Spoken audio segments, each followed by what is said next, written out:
හිතන්න ඔබ අභ්‍යාකාශ යානයක තනි වෙලා. ඔබ වටේම තියෙන්නේ නිහඬ අඳුරු හිස් අවකාශයක් විතරයි.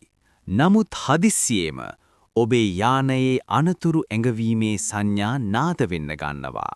ඈතින් ඔබට පෙනෙන්නේ අමුතුම දෙයක්.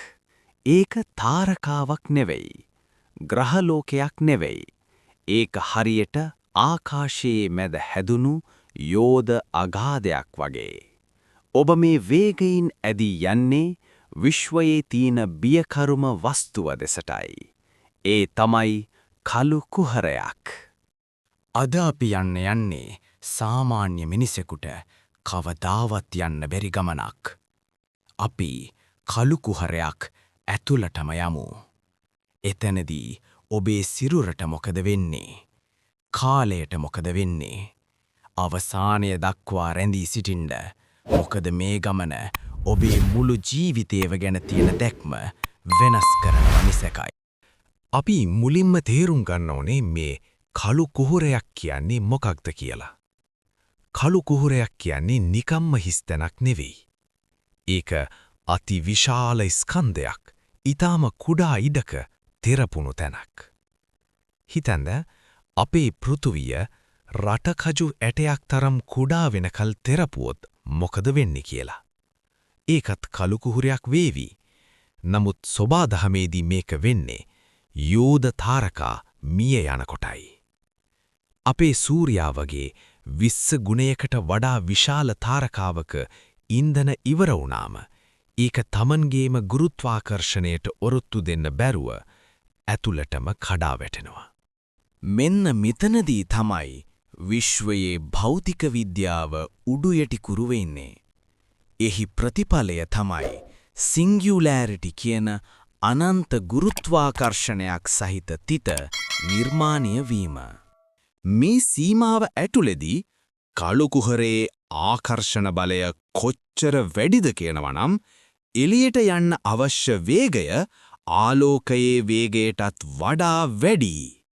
විශ්වයේ කිසිම දෙයකට ආලෝකයට වඩා වේගයෙන් යන්න බැරි නිසා ආලෝකයටවත් මේකෙන් ගැලවෙන්න බෑ. ආලෝකය එළියට එන්නේ නැති නිසා තමයි මේක අපිට කළු පාට බෝලයක් වගේ පේන්නේ. ඔබ හිතන් ඉන්නේ කළු කුහරයක් කියන්නේ සම්පූර්ණයෙන්ම අඳුරු දෙයක් කියලාද? නැහැ. ඔබ මේ කළු කුහරයට ළඟා වෙනකොට දකින පුදුම සහගතම දේ තමයි ඒ වටා තියෙන දීප්තිමත් ගිනිමය වලල්ල. මේකට කියන්නේ ඇක්‍රීෂන් ඩිස්ක් කියලා. කළු කුහරයේ අසල තියෙන ග්‍රහලෝක කැබලි, දූවිලි සහ වායු වලාකුළු කළු කුහරයේ වටේට කැරකෙන්න ගන්නවා. මේවා කැරකෙන වේගය ආලෝකීය වේගයට ආසන්නයි.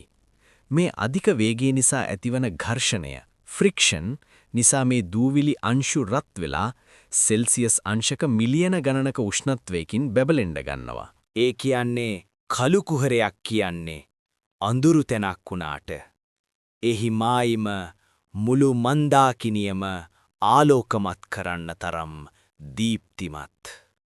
දැන් ඔබ ඉන්නේ හරියටම මායිමේ. මෙතනදී ඔබට පේන දේ ඔබේ ඇස් අදහ ගන්න බැරි වෙයි. කළු කුහරයේ ගුරුත්වාකර්ෂණය කොච්චර ප්‍රබලද කියනවනම් ඒක අවකාශයේ විතරක් නෙවෙයි ආලෝකයත් නමනවා. ඔබ කළු කුහරයේ දෙස කෙලින් බැලුවොත් ඔබට පෙනෙයි කළු කුහරයට පිටුපසින් තියෙන තාරකා පවා කළු කුහරයේ වටේට රවුමට නැමිලා පේනවා. හරියට ඔබ වීදුරු බෝලයක් හරහා බලනවා වගේ. විද්‍යාඥයන් මේකට කියන්නේ ග්‍රැවිටේෂනල් ලෙන්සිං කියලා. කළු කුහරය හරියට යෝධ කාචයක් වගේ ක්‍රියා කරමින් තමන්ට පිටුපසින් තියෙන මුළු විශ්වයම විකෘති කරලා ඔබට පෙන්නනවා. දැන් තීරණාත්මක මොහොත. ඔබ මේ මායිම පහු කරන්නයි යන්නේ. සූදානම් වන්න. මෙතනින් එහාට ආපසු හැරීමක් නැහැ. දැන් තමයි වැදගත්ම දේ වෙන්නේ. අයින්ස්ටයින්ගේ සාපේක්ෂතාවාදයට අනුව ගුරුත්වාකර්ෂණය වැඩිවෙන්න කාලය ගත වෙන වේගය අඩු වෙනවා. හිතන්න ඔබේ යාළුවෙක් කළු කුහරයට සෑහෙන ඈතින් ඉඳන් ඔබ දිහා බලාගෙන ඉන්නවා කියලා. ඔහුට පේන්නේ ඔබ ඊටමත් හිමින් කළු කුහරය දෙසට ඇදෙනවා වගේ. ඇත්තටම ඔහුට පේන්නේ ඔබ කළු කුහරේ මායිමේ සදාකාලිකව හිර වෙලා ඉන්නවා වගේ. නමුත් ඔබට දැනෙන්නේ කාලය සාමාන්‍ය විදිහට ගත වෙනවා වගේ. ඔබ ඔබේ ඔරලෝසු දිහා බැලුවොත් ඒක සාමාන්‍ය විදිහට වැඩ කරනවා. හැබැයි ඔබ ආපහු හැරි විශ්වයේ දිහා බැලුවොත් ඔබට පෙනෙයි මුළු විශ්වයේම අනාගතය ඔබේ ඇස් ඉදිරිපිට වේගයෙන් දිව යනවා. ඔබ කළු කුහරය ඇතුලේ ගත කරන විනාඩි කිහිපයක් පෘථුවියේ අවුරුදු දහස් ගණනක් වෙන්න පුරුවන්. ඔබ ඇත්තටම අනාගතයට ගමන් කරන කාලතරණය කරන්නෙක් වෙලා. දැන් ඔබේ සිරුරට මොකද වෙන්නේ?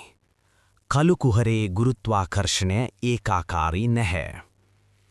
ඔබ කකුල් දෙක ඉස්සරහට දාලා වැටෙනවා නම් ඔබේ ඔළුවට දැනෙන ගුරුත්වාකර්ෂණයට වඩා දහස් ගුණයක බලයක් ඔබේ කකුල් වලට දැනෙනවා.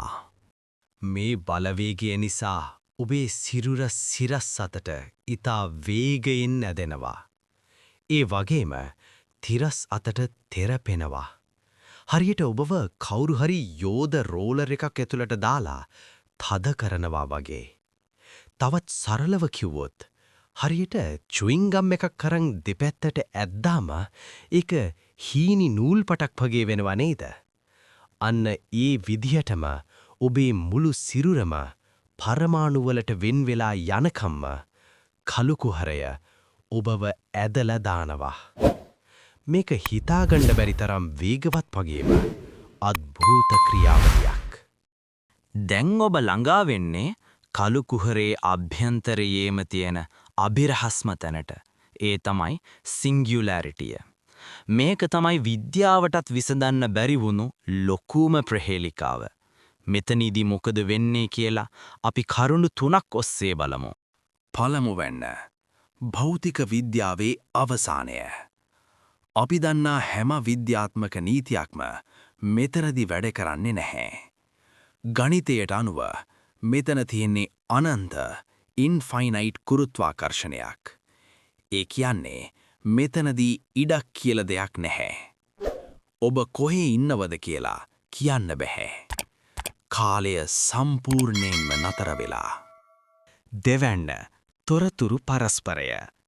ස්ටීවන් හෝකින් ඇතුළු විද්‍යාඥයන් අහපු ප්‍රශ්නයක් තමයි ඔබ කළු කුහරයකට වැටුනාම ඔබේ මතකයන් ඔබේ ශරීරයේ දත්තවලට මොකද වෙන්නේ කියන එක. විශ්වයේ නීතියක් තියෙනවා කිසිම තොරතුරක් විනාශ කරන්න බෑ කියලා. ඉතින් සමහර විද්‍යාඥයන් කියන්නේ ඔබ කළු කුහරයට වැටුණාට ඔබේ සියලුම තොරතුරු කළු කුහරේ මතුපිට හොලෝග්‍රෑම් එකක් විදිහට ගබඩා වෙනවා කියලයි. ඒ කියන්නේ ඔබේ ත්‍රිමාන සිරුර විනාශ වුණත් ඔබේ දත්ත කළු කුහරේ තැම්පත් වෙලා තියෙනවා. තිවෙන්න වෙනත් මානයකට දොරටුවක්ද? බොහෝ දෙනෙක් විශ්වාස කරන කුතුහලාත්මකම මතය තමයි මේක. කළු කුහරයක මධ්‍ය හරියට වර්ම් හෝල් එකක් හෙවත් විශ්වයේ තවත් තැනකට යන කෙටි මාර්ගයක් වගේ වෙන්න පුළුවන්. ඔබ සිංගියුලාරිටි එකට වැටුනාම ඔබ තවත් විශ්වයකට විවෘත වුණු වයිට් හෝල් එකක් හෙවත් සුදු කුහරයකින් එළියට විසිවෙන්න පුළුවන්. සුදු කුහරයක් කියන්නේ කළු කුහරයකට සම්පූර්ණයෙන්ම ප්‍රතිවිරුද්ධ දෙයක්. ඒකෙන් කරන්නේ හැමදේම එළියට විසි කරන එක. එහෙම වුණොත් කළු කුහරයක් කියන්නේ මරණයේ දොරටුවක් නෙවෙයි. ඒක තවත් විශ්වයකට යන උමං මාර්ගයක් වෙන්නත් පුළුවන්. ඔබ කළු කුහරයකට වැටුනොත් ඔබ මිය යන්නේ නැතුව වෙනත් ග්‍රහලෝකයකින් හෝ වෙනත් කාලයකින් මතුවෙන්නත් ඉඩ තියෙනවා. මේක තවමත් තියෙන්නේ ගණිතමය මතයක් විදිහට විතරයි. නමුත් විශ්වය කියන්නේ ඕනෑම පුදුමයක් වෙන්න පුළුවන් තැනක්.